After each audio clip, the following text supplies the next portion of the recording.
আসসালামু আলাইকুম রহমতুল্লাহ। আজকে আমি আপনাদেরকে দেখাবো যে গরুকে জিঙ্ক লিভার টনিক আপনারা কখন খাওয়াবেন এবং জিঙ্ক লিভার টনিক খাওয়ানোর আপনারা কৃমিনাশক ঔষধ দেওয়ার কতদিন পর আপনারা জিঙ্ক লিভার টনিক দিবেন। তো আপনারা এই গরুটাকে হয়তো কিছুদিন আগে একটা ভিডিও দেখেছিলেন যে আমি ওটাকে কৃমির ট্যাবলেট খাওয়াইছিলাম। তো কৃমি ট্যাবলেট খাওয়ানোর আজকে 2 দিন পরে আমি এটা আপনার জিঙ্ক নিয়েছি, জিঙ্ক খাওয়াবো এবং লিভার টনিক যেটা আছে লিভার টনিকটা আমি খাওয়াই দেবো। আপনারা চাইলে অন্য কোম্পানির লিভার টনিক খাওয়াতে পারেন। তো আমি এই লিভার টনিকটা খাওয়াবো।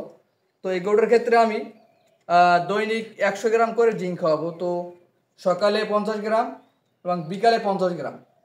আর আপনাদের জিঙ্ক আছে মানে লিভার টনিক যেটা আছে লিভার টনিকটা দৈনিক আমি 50 মিলি করে খাওয়াবো বা 50 গ্রাম করে খাওয়াবো। তো আমি এখন আপনার যে জিঙ্ক যে ভেট এটা আপনারা নাবানা কোম্পানির, তো আপনারা চাইলে অন্য কোম্পানিগুলো নিতে পারেন। তো আমি এখানে একসাথে 5 লিটার মতো নিয়েছিলাম। তো একটা গরুর জন্য এরকম একটা গরুর জন্য 1 লিটার জিঙ্ক খাওয়ালেই যথেষ্ট, এর বেশি প্রয়োজন হয় না।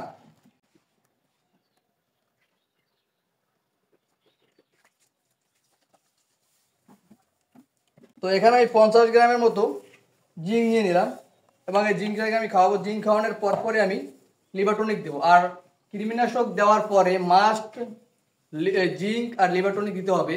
আপনারা যদি জিঙ্ক লিভার টনিক না দেন তাহলে কিন্তু কৃমি ওষুধ খাওয়াই কোনো লাভ নেই। কৃমি ওষুধ খাওয়ানোর পরে জিঙ্ক লিভার টনিক দিতেই হবে যদি গরু মোটাতাজা করার উদ্দেশ্য থাকে বা গরু যদি সম্পূর্ণ আপনার মোটাতাজা রাখতে চান তাহলে কিন্তু এগুলো করতে হবে অবশ্যই। এবং মোটাতাজা করার জন্য আরও কী কী ঔষধ করতে হয় সেগুলো কিন্তু আমি অবশ্যই ভিডিও দেবো। এবং কিছুদিন আগে আমি ভিডিও দিয়েছিলাম যে গরু যদি অত্যন্ত দুর্বল থাকে তাহলে আপনার ওষুধগুলো করবেন।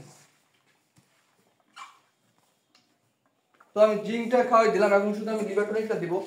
তো গরুকে যখন আপনারা মুখে এভাবে খাওয়াবেন তখন কিন্তু অবশ্যই মুখে গরুর যে জিহ্বা আছে জিহ্বাটাকে আপনারা চেপে ধরা যাবে না, কারণ জিহ্বা চেপে ধরলে কিন্তু সমস্যা হয়। তো এটা আমি প্রায় ভিডিওর মধ্যেই বলি।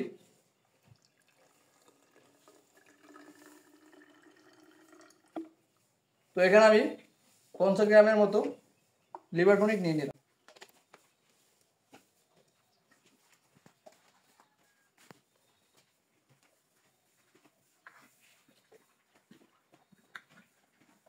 তো আপনারা যখন এই মুখে যখন ওষুধ খাওয়াবেন তখন কিন্তু অবশ্যই ভালো একটা এরকম লম্বা একটা বোতল নেবেন যাতে করে ওর গলার ভিতরে ঢুকে তারপর খাওয়ানো যায়, যাতে করে ফালাই না যায়।